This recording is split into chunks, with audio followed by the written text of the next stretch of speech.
Okay, so I'm gonna show y'all my seasonings. We have seasonal seasoned salt from Morton's, some meat tenderizer, onion powder, garlic powder, smoked paprika, and this adobo all-purpose. So I'm gonna start by putting my aluminum foil on the pan so it's nice and ready. And I'm probably gonna use quite a bit of the aluminum foil. Switch the direction so y'all can see. Why is it, why is this thing stuck in here? So basically how you put this in here is gonna be how it gets wrapped. So be very sparingly with it so that you don't spill any juices. And then if I need another one, I'll add it, but I feel like this should be good for now.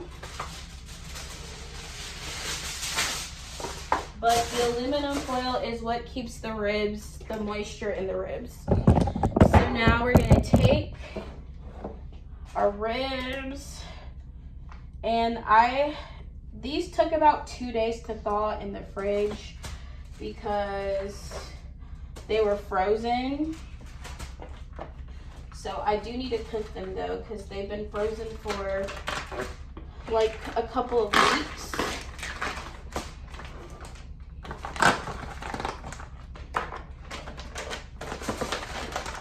Alright, so I'm gonna do the back of my ribs first. This we're gonna figure out. So before I even season them, I don't remember what I did last time. If I did my mustard first and then my seasonings, because the mustard is a binder, and you can use a brush to spread it, or your fingers, it's up to you. But you don't need a lot of mustard. The mustard flavor is not gonna be strong if you're scared to use mustard, but I personally don't mind mustard's flavor, so I use like a good amount.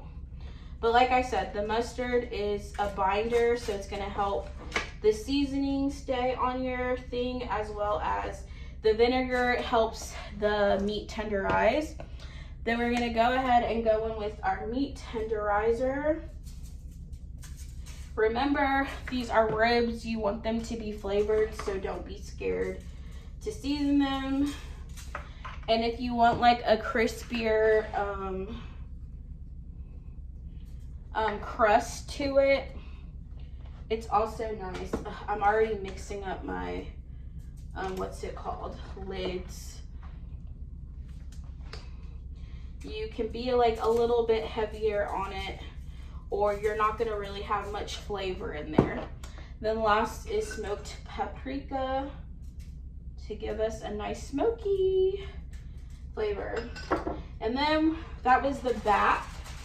So I'm just gonna flip it and do the exact same thing, but I'm gonna wipe my hands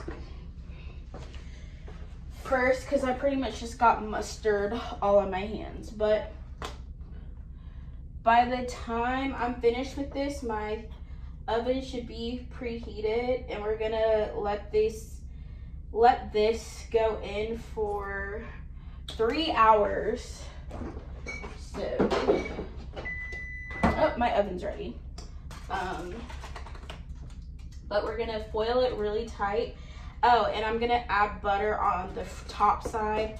I'm not doing it on the bottom just because, I did a lot of mustard on this top section, but I actually like a mustardy barbecue flavor, so it's up to you what you want to do, how you want to do it. But the last time I made these, mine turned out really good.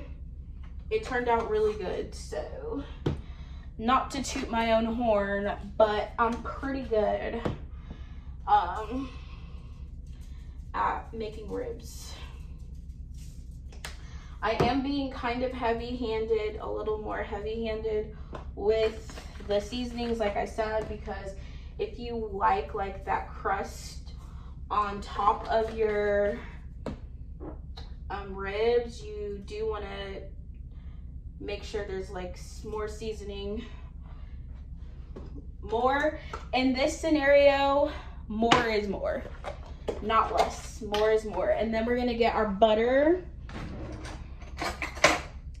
I'm gonna use a spoon to do this. This is like real butter.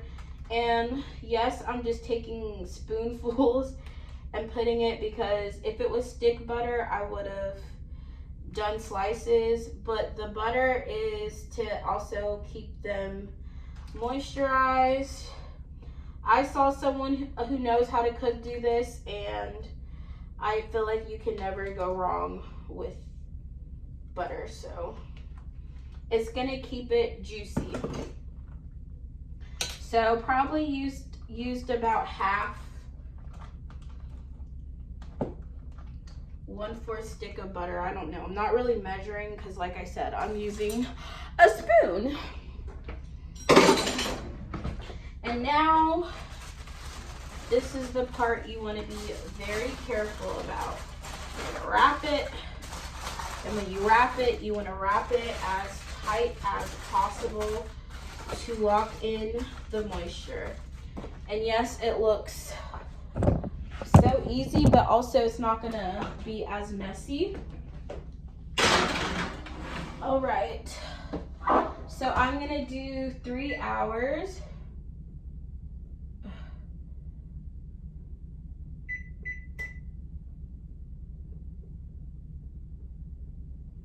Okay, I messed up. I did